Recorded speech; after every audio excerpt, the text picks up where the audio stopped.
Señor Delgado, el día de ayer, se cumplieron 30 años del levantamiento armado del Ejército Zapatista de Liberación Nacional. Hubo hubo declaraciones del Ejército Zapatista con motivo justamente de los 30 años.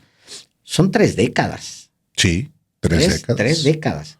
3 décadas en las que, pues, el Ejército Zapatista ha estado en realidad en un encierro, ¿no? Es un encierro en el que ha estado con todo lo que eso significa. En muchos momentos para bien, quizá, en otros momentos. ¿Cómo ando greñudo, señor Delgado? Usted no me dijo nada. Pues, ¿qué te voy a decir, hombre? Hasta ahorita que te viste. ¡Ah, hijo! Hijo de la fregada, dije yo. Es que, pues, ni modo, bueno, ya, no me da pena. Y luego, el señor Delgado tan elegante que llegó con cabello recién cortado. Y Sí. yo aquí. Es que... Bueno, ya, ni modo. Oye, pero decías de los 30 años del levantamiento armado en Chiapas, del EZLN, que es un acontecimiento, sí, muy relevante. Se cumple nada menos que 3 décadas de la guerrilla, que en México no se había manifestado realmente desde la Guerra Sucia, desde esa estrategia de exterminio del Estado mexicano contra los grupos que se levantaron en armas en la década de los 70 y de los 60 también. Y esa guerrilla que irrumpió exactamente, Alejandro, en la entrada en vigor del Tratado de Libre Comercio, que son los otros 30 años. La entrada en vigor del TLC, que es una iniciativa eminentemente neoliberal, pues sí tiene vigencia exactamente en el momento en que hay una insurrección indígena armada en contra de un modelo que también en ese momento pues se manifestaba con la entrada en vigor de un tratado que sigue vigente con otro nombre, hoy es el TEMEC, pero son 2 acontecimientos que cumplen 30 años, 2 acontecimientos que han marcado el acontecer nacional de 30 años para acá. Sí, los 2 eventos muy importantes, el Tratado de Libre Comercio, pues abre la frontera de manera indiscriminada. Tiene, por supuesto que tiene sus cosas buenas, tanto que el presidente ratifica y defiende. De hecho, López Obrador, un tratado con Estados Unidos y con Canadá que defiende, primero negocian al final de su sexenio Enrique Peña Nieto y pues con la presión muy fuerte de Donald Trump. Y luego el presidente participa, pues ya como presidente electo participa de las negociaciones.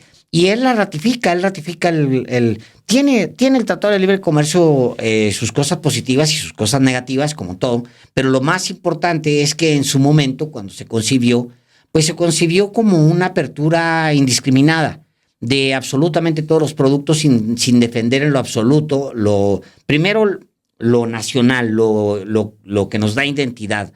Por ejemplo, ¿no? La agricultura. La agricultura, por ejemplo. El maíz, ¿no? Específicamente, Alejandro. Particularmente, tanto que hasta el día de hoy sigue siendo motivo de un gran debate el tema del maíz. O sea, sigue el litigio, el tema del maíz en tribunales internacionales, porque pues se trata de un producto con una fuerte, poderosa identidad milenaria en el caso mexicano. Se abrieron de manera indiscriminada, no se cuidaron sectores muy particulares, no se le exigió también a cierta inversión que participara, que es un riesgo que, por cierto, se puede correr con la nueva apertura, con el nearshoring que le llaman, que no es otra cosa más que el establecimiento de industrias en México, aprovechando la cercanía con Estados Unidos, que ya lo tuvimos en realidad. O sea, no es algo nuevo propiamente. Y la frontera es un ejemplo de eso, y ya lo hemos platicado en algunas ocasiones, cómo con tal de traer la industria maquiladora a Ciudad Juárez, modelos que se replicaron en Guanajuato en Calcasina a aprender absolutamente nada.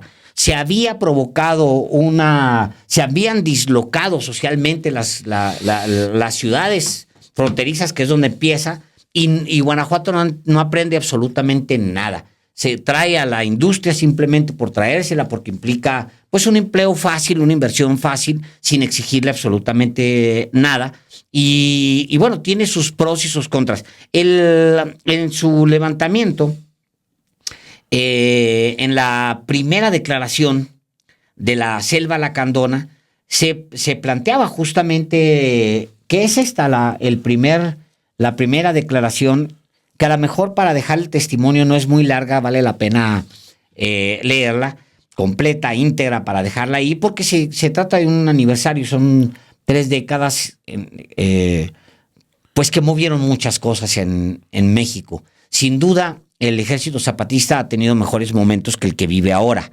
Ahora mismo, le han pegado muchas cosas, incluyendo la violencia e incluyendo la propia migración de las comunidades, que son fenómenos que son pues previsibles, digamos, ¿no? O sea, la gente perfectamente puede salir, puede de las comunidades y buscarse otro destino. Eso ha provocado un reacomodo incluso en las mismas comunidades que, recordemos, apenas hace un par de meses el EZLN se planteaba un reacomodo administrativo, ¿no? Organizacional al interior de los territorios. Obviamente, en 30 años, la estrategia y las tácticas del EZLN ha cambiado.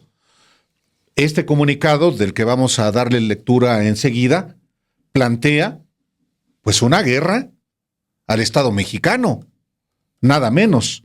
Una guerra declarada, de hecho, todavía en la clandestinidad, un año antes, en 1993.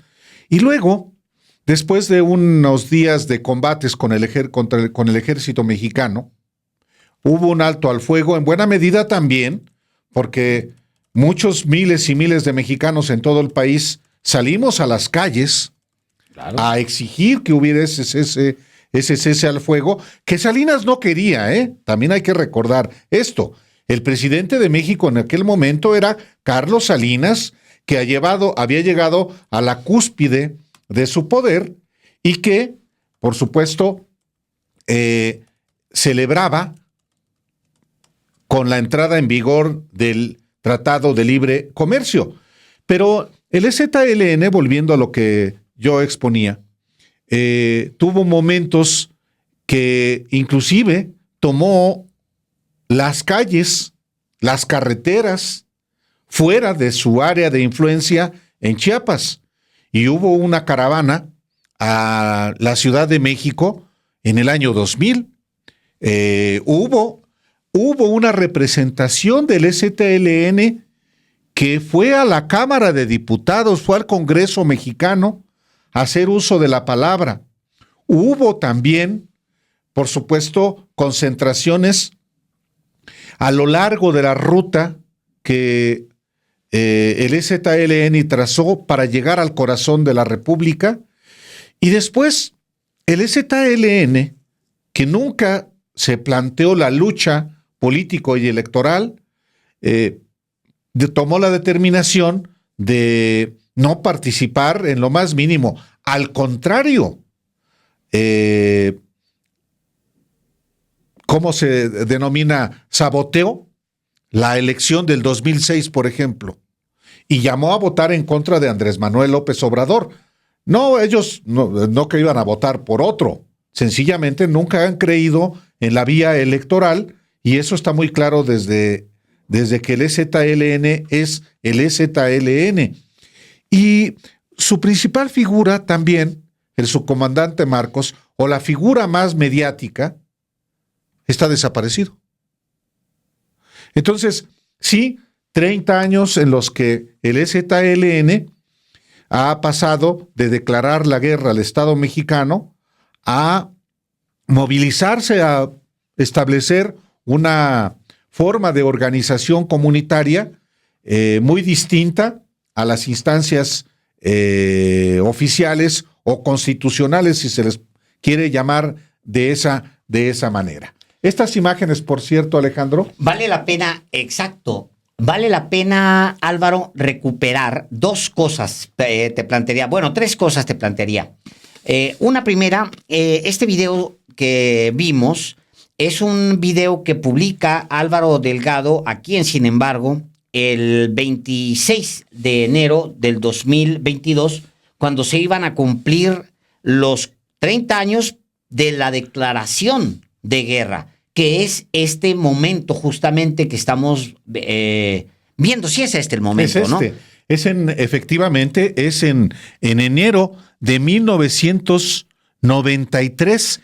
Es cuando se declara la guerra. Es un video inédito, o era un video inédito hasta que nosotros lo transmitimos aquí en el 26 de enero del año antepasado, hace 2 años. Es correcto, es el primer congreso del Partido de las Fuerzas de Liberación Nacional. Ustedes notarán, por ejemplo, que están sin capuchas todos los milicianos, los que participan en este momento, que es el fundacional, las Fuerzas de Liberación Nacional, con su ejército, el Ejército Zapatista de Liberación Nacional, deciden en ese momento votar en una asamblea para irse a la guerra. Y es un video que yo diría lo veamos íntegro, si te parece, señor Delgado, porque es un documento que vale mucho la pena. Se publicó el 26, por primera vez en un medio de comunicación, el 26 de enero de 2022, aquí en Sin embargo, y yo creo que vale la pena verlo íntegro, ese tal cual. Vamos a verlo y regresamos. Bueno, compañeros delegados al primer congreso, entonces, a nombre del Ejército Zapatista damos la bienvenida a todos y como corresponde a nuestro ejército vamos a darles la bienvenida con un saludo militar. Hoy es una fecha histórica. Hace casi 3 décadas, el 26 de enero de 1993, la organización insurgente más antigua de México, las Fuerzas de Liberación Nacional, fundada en 1969, declaró la guerra a los enemigos del pueblo mexicano. ¡Atención! ¡Firmeza! ¡Ah! ¡Atención! ¡Embrazar el arma! ¡Ah! ¡Atención! Consta en un video inédito, que obtuvo, sin embargo, que la declaración de guerra fue decidida por unanimidad por los delegados al primer Congreso del Partido de las Fuerzas de Liberación Nacional, exactamente a las 18:46 del 26 de enero de 1993. Ese primer Congreso aprobó también por unanimidad el acuerdo de dar inicio a los combates ese mismo año de 1993, aunque oficialmente iniciaron el primer minuto de enero de 1994 con el levantamiento del Ejército Zapatista de Liberación Nacional. En este video del archivo histórico del Partido de las Fuerzas de Liberación Nacional, organización fundada en 1969, hay imágenes de las tropas del EZLN y aparece el comandante Germán en la bienvenida y en la clausura del Congreso, mientras que el subcomandante Marcos es quien toma la votación para la declaración de guerra al Estado mexicano, que sigue vigente. Este es el momento en que el subcomandante Marcos toma la votación sobre la guerra y el inicio de los combates. Tras la celebración, con aplausos y vivas, el subcomandante Marcos toma otras 2 votaciones.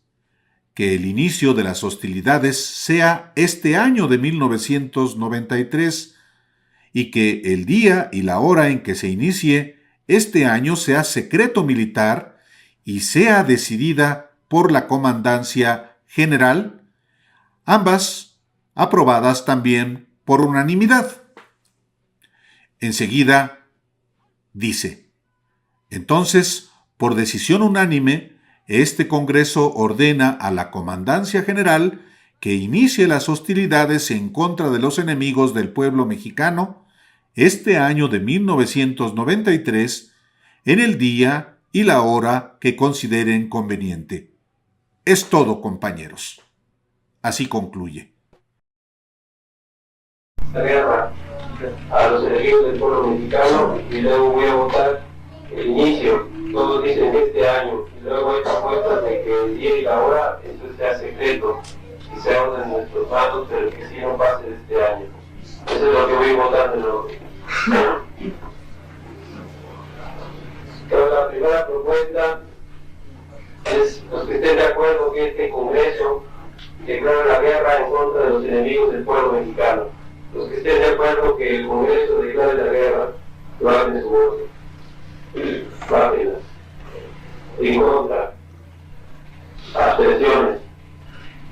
Bueno, por decisión unánime, este Congreso del Partido Corte de Liberación Nacional, el día de hoy, 26 de enero, a las 18:46 horas del ejército, declara la guerra a los enemigos del pueblo mexicano.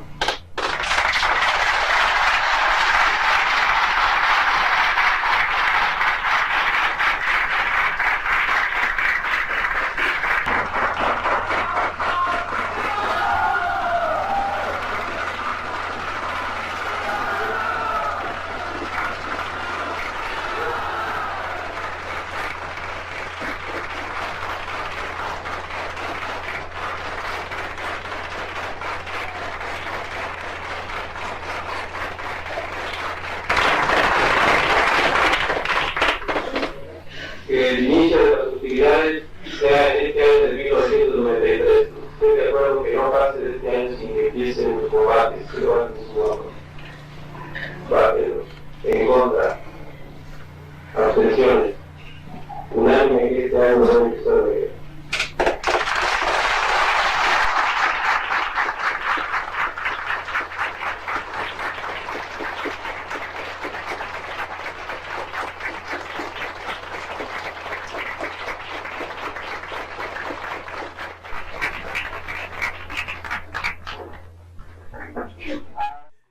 En el video aparecen haciendo uso de la palabra la comandante Lucha, la teniente de Sanidad Mónica, el comisario político Frank y el comandante Germán, que despide el primer congreso del Partido de las Fuerzas de Liberación Nacional. Quiero aprovechar este momento porque ya no nos volveremos a ver hasta que ustedes ordenen un congreso extraordinario dentro de 3 años, cuando por estatutos tenemos que reunirnos. Quiero decirles unas palabras. Pero ya nos escucharon las palabras del comandante Germán. Hasta ahora no se ha celebrado el segundo Congreso del Partido de las Fuerzas de Liberación Nacional, en momentos en que ese jefe insurgente ha acusado al subcomandante Marcos de desviar el movimiento y hasta de acoso sexual, que en un caso llegó al suicidio de una joven. En noviembre de 2021, Germán reapareció en Chiapas. Sí, es el fundador de las Fuerzas de Liberación Nacional en 1969, y lo hizo para presentar el libro Toma de los Pueblos, 1983-1993, que es el tomo 4 de los cuadernos de trabajo Dignificar la Historia. Y ahí anunció que deberá celebrarse el segundo Congreso del Partido de las Fuerzas de Liberación Nacional para hacer cambios después de 3 décadas de operación, enfatizó el comandante Germán. Si fuera la misma situación política de entonces, no modificamos nada. Pero la política ha cambiado y tenemos que adecuarla a estas fechas y a estas situaciones.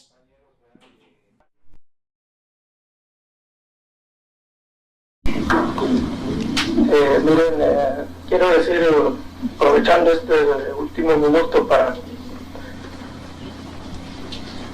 decirles, ¿verdad? Porque ya no nos volveremos a ver hasta que ustedes pues ordenen algún congreso extraordinario o dentro de 3 años, cuando por estatutos tengamos que reunirnos. Quiero decirles pues, unas palabras.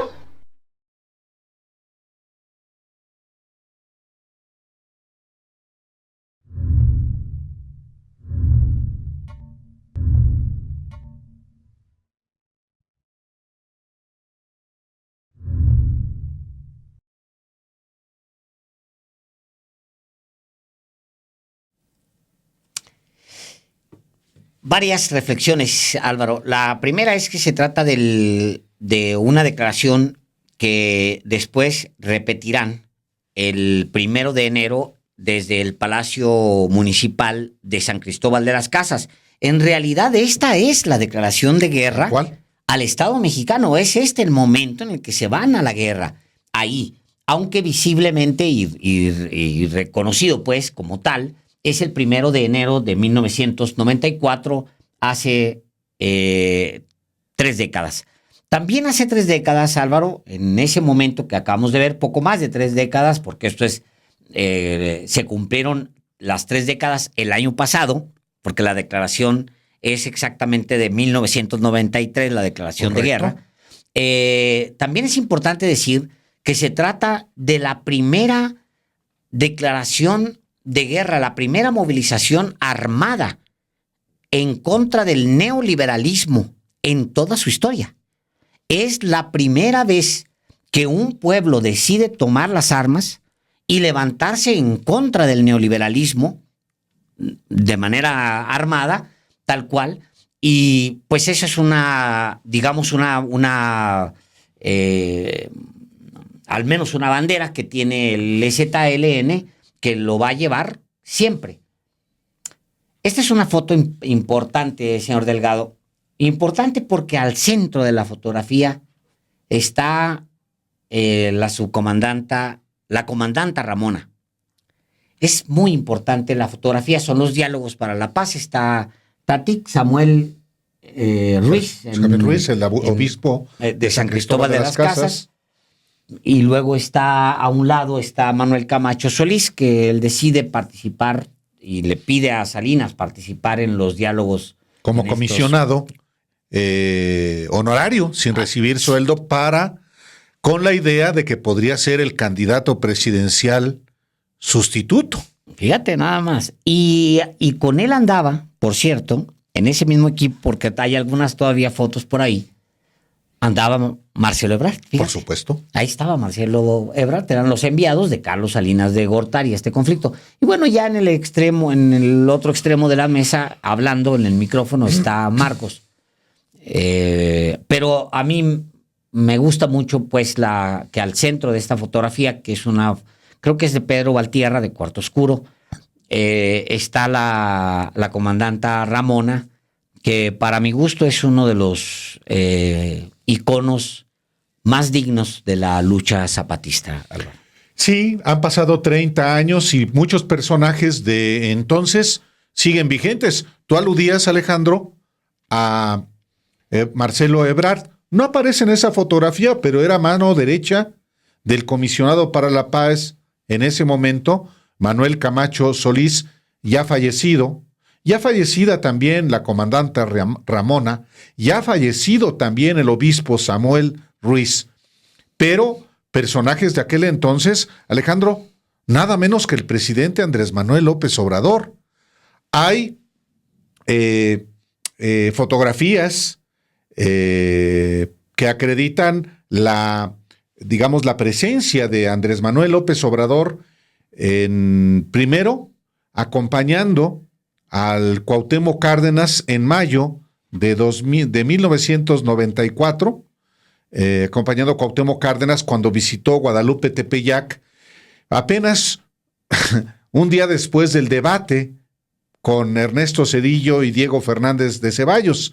Y hay esa fotografía en la que aparece su comandante Marcos, aparece Cuauhtémoc Cárdenas, aparece, por supuesto, Rosario Ibarra de Piedra, aparece el hijo de Cuauhtémoc Cárdenas, que es... no es Lázaro, es su hermano, a ver, ahorita voy Andrés Manuel López Obrador. Entonces, sí, hay esa presencia de López Obrador desde aquel mayo del 94. Vendría, ya había pasado para entonces el asesinato en Tijuana, Baja California, de Luis Donaldo Colosio, el 23 de marzo de ese mismo año. Se había, digamos que, acordado una reforma electoral para garantizar elecciones limpias en esa elección de 1994. Se había nombrado como secretario de Gobernación a Jorge Carpizo, que al mismo tiempo presidía el Consejo General del Instituto Federal Electoral. A ese Consejo General se habían incorporado personajes, unos que lamentablemente ya perdieron la vida, como Miguel Ángel Granados Chapa, pero también participó en esa mesa como consejero ciudadano José Agustín Ortiz Pinchetti, el actual fiscal para delitos electorales, también Santiago Krill Miranda, actual coordinador de campaña de Xóchitl Gálvez, y José Woldenberg, que sería el primer presidente del Consejo General del IFE, ya sin la presencia del gobierno federal, derivado de la reforma electoral de 1996. Son, nombres y fechas que revisamos así de carrerita al recordar los 30 años de ese levantamiento armado que tiene su origen, del EZLN, que tiene su origen, fíjense, en 1969 en Monterrey, cuando se fundan las Fuerzas de Liberación Nacional. En buena medida, derivado de la represión del gobierno de Gustavo Díaz Ordaz contra el movimiento de 1968.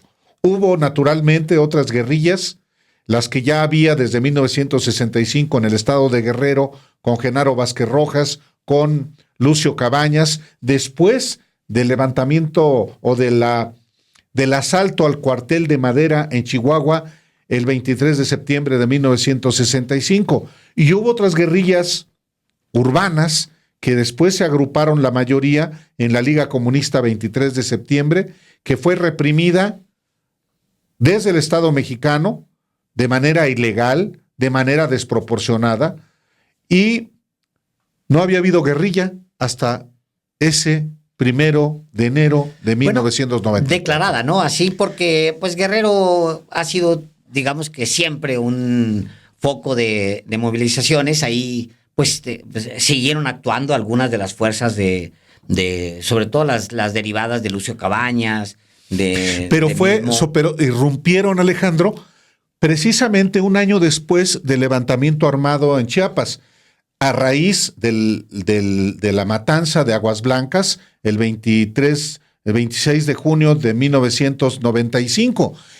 Y al año siguiente, en el 96, irrumpe justamente en el vado de Aguas Blancas un comando armado cuando está precisamente invitado Cuauhtémoc Cárdenas al aniversario de la matanza de Aguas Blancas, justamente. Sí, algunos de los que tengan por ahí su libro de izquierda habrán llegado quizá ya al capítulo en donde les contamos cómo cómo se da la conformación en realidad del Ejército Zapatista. ¿Por qué se van a la sierra de Chiapas? Es muy apasionante, ¿no? Una serie de rebotes, de situaciones, rebotes. Un grupo de chamacos que se va a Chiapas, allá se meten, se internan, que deciden luego quedar callados después de la terrible represión, sobre todo aquí en el centro de la República Mexicana, que deciden meterse a las sierras y empezar casi de cero en la clandestinidad a trabajar como Fuerzas de Liberación Nacional. Y luego, que yo no recuerdo, creo que sí, las Fuerzas de Liberación Nacional deciden no participar de la Liga. Efectivamente. Como Lucio mismo. Como Lucio Cabañas. Deciden no participar no, esa es su lucha, nosotros tenemos otra. Y la misma Liga cuando decide tener una guerrilla rural, lo decide tomando más bien el modelo del Che que la propia experiencia de las movilizaciones rurales en México, ¿no? Sí. Ese es una de los signos del movimiento. Incluso el MAR, Movimiento de Acción Revolucionaria.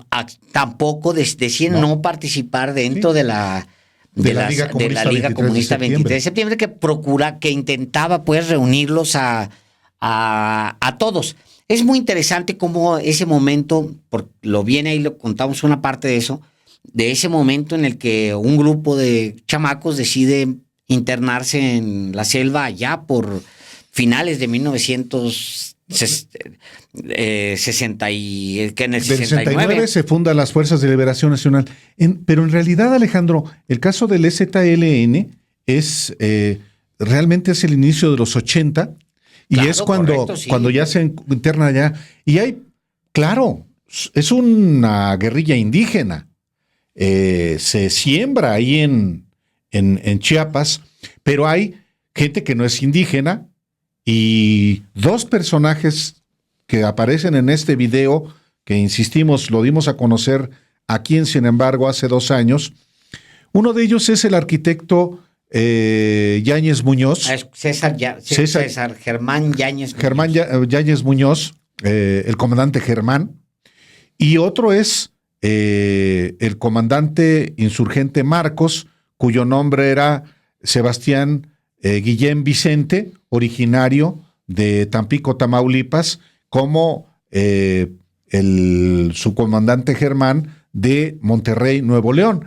Dos personajes que, no siendo indígenas y siendo inclusive de familias acomodadas, se fueron a la guerrilla a Chiapas. Sí, a ellos les pega, al Frente de Liberación Nacional en realidad les pega el antecedente de su fundación, que como bien lo dices, se da a finales de la década de 1960, principios de la década de 1970.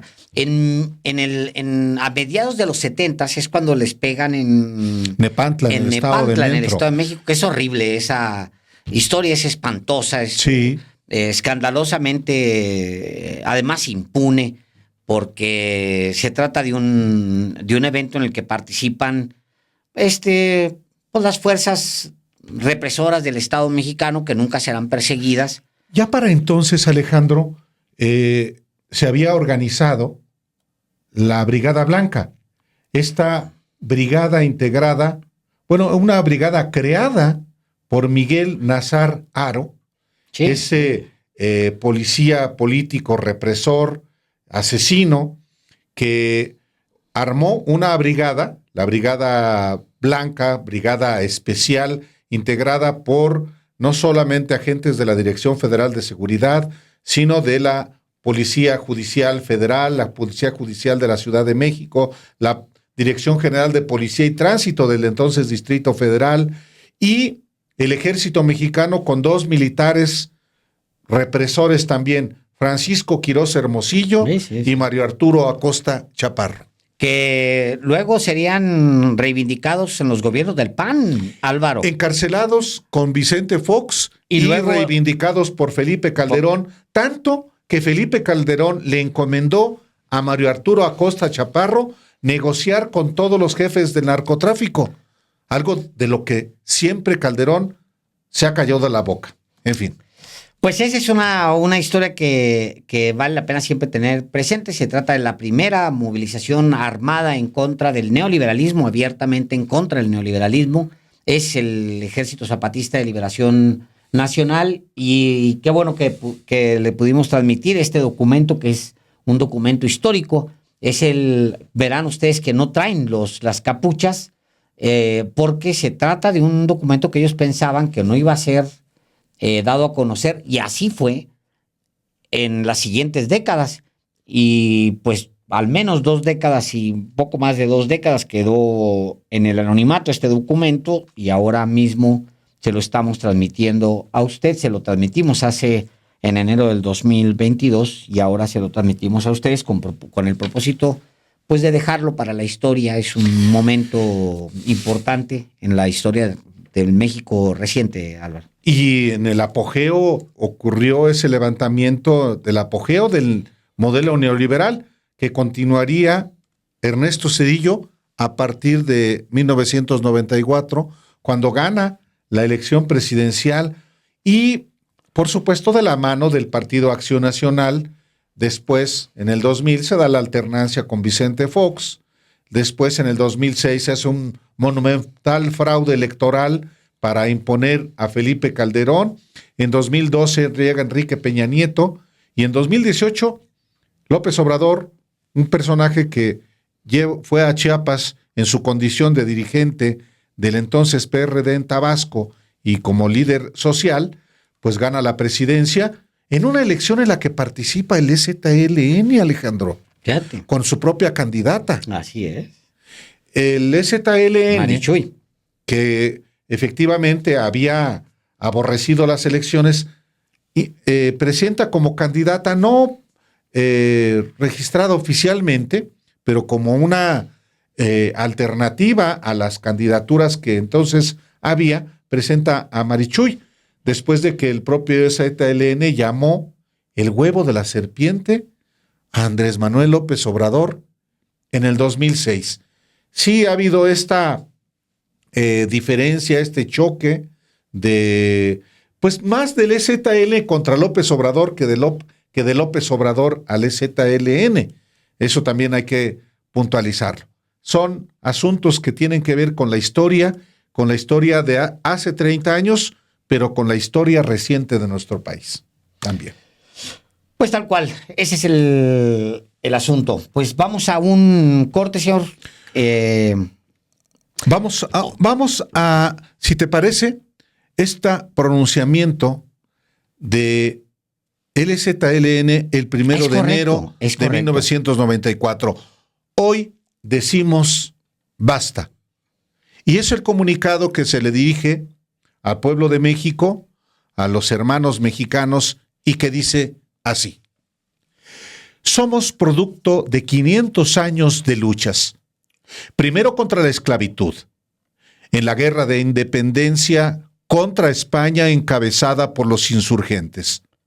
Después por evitar ser absorbidos por el expansionismo norteamericano.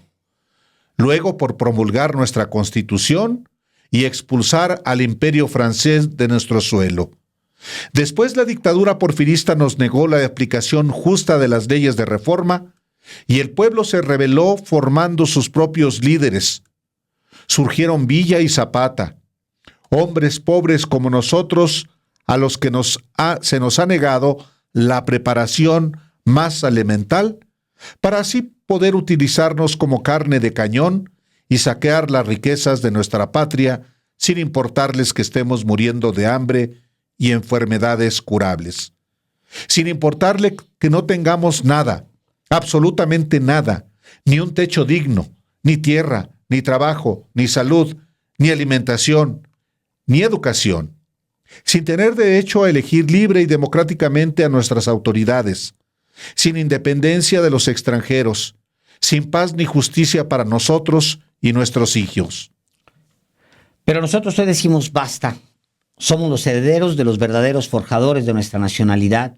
Los desposeídos somos millones y llamamos a todos nuestros hermanos a que se sumen a este llamado como el único camino para no morir de hambre ante la ambición insaciable de una dictadura de más de 70 años encabezada por una camarilla de traidores que representan a los grupos más conservadores y vendepatrias.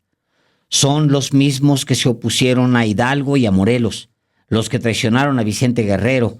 Son los mismos que vendieron más de la mitad de nuestro suelo al extranjero invasor. Son los mismos que trajeron un príncipe europeo a gobernarnos. Son los mismos que formaron la dictadura de los científicos porfiristas. Son los mismos que se opusieron a la expropiación petrolera. Son los mismos que masacraron a los trabajadores ferrocarrileros en 1958 y a los estudiantes en 1968. Son los mismos que hoy nos quitan todo, absolutamente todo.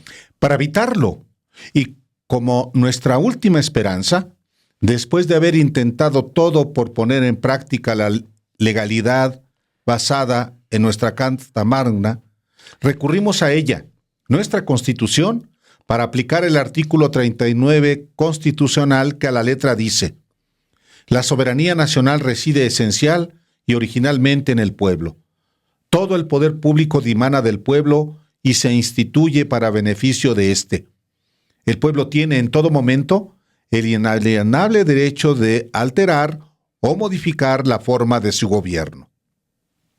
Por tanto, en apego a nuestra Constitución, emitimos la presente al Ejército Federal Mexicano, pilar básico de la dictadura que padecemos, monopolizada por el partido en el poder y encabezada por el Ejecutivo Federal, que hoy detenta a su jefe máximo y legítimo, Carlos Salinas de Gortari. Conforme a esta declaración de guerra, pedimos a los otros poderes de la Unión se aboquen a restaurar la legalidad y la estabilidad de la nación, deponiendo al dictador. También pedimos a los organismos internacionales y a la Cruz Roja Internacional que vigilen y regulen los combates que nuestras fuerzas libran, protegiendo a la población civil, pues nosotros declaramos ahora y siempre que estamos sujetos a lo estipulado por las leyes sobre la guerra de la Convención de Ginebra, formando el EZLN como fuerza beligerante de nuestra lucha de liberación.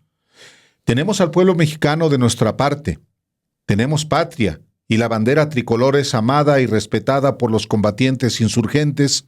Utilizamos los colores rojo y negro en nuestro uniforme, símbolos del pueblo trabajador en sus luchas de huelga. Nuestra bandera lleva las letras EZLN, Ejército Zapatista de Liberación Nacional, y con ella iremos a los combates siempre. Rechazamos de antemano cualquier intento de desvirtuar la justa causa de nuestra lucha, acusándola de narcotráfico, narcoguerrilla, bandidaje u otro calificativo que puedan usar nuestros enemigos. Nuestra lucha se apega al derecho internacional, al derecho constitucional y es abanderada por la justicia y la igualdad. Por tanto, y conforme a esta declaración de guerra, damos a nuestras fuerzas militares del Ejército Zapatista de Liberación Nacional las siguientes órdenes. Primero, avanzar hacia la capital del país venciendo al Ejército Federal Mexicano, protegiendo en su avance liberador a la población civil y permitiendo a los pueblos liberados elegir libre y democráticamente a sus propias autoridades administrativas. Segundo, respetar la vida de los prisioneros y entregar a los heridos a la Cruz Roja Internacional para su atención médica.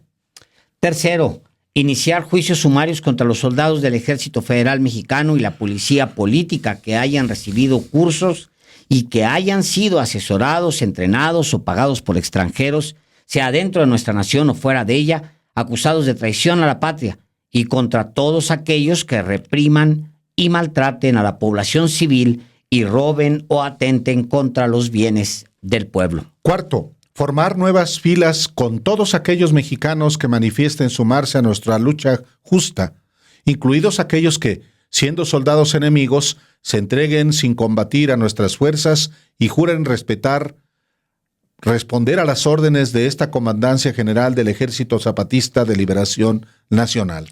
Quinto, pedir la rendición incondicional de los cuarteles enemigos antes de entablar los combates. Sexto, suspender el saqueo de nuestras riquezas naturales en los lugares controlados por el EZLN. Pueblo de México, nosotros, hombres y mujeres íntegros y libres, estamos conscientes de que la guerra que declaramos es una medida última pero justa. Los dictadores están aplicando una guerra genocida no declarada contra nuestros pueblos desde hace muchos años, por lo que pedimos tu participación decidida apoyando este plan del pueblo mexicano que lucha por trabajo, tierra, techo, alimentación, salud, educación, independencia, libertad, democracia, justicia y paz. Declaramos que no dejaremos de pelear hasta lograr el cumplimiento de estas demandas básicas de nuestro pueblo, formando un gobierno de nuestro país libre y democrático. Comandancia General del EZLN, año de 1993. Esa es la primera declaración de la Selva Lacandona de hace exactamente 3 décadas, y así se iniciaba ese capítulo del Ejército Zapatista de Liberación Nacional.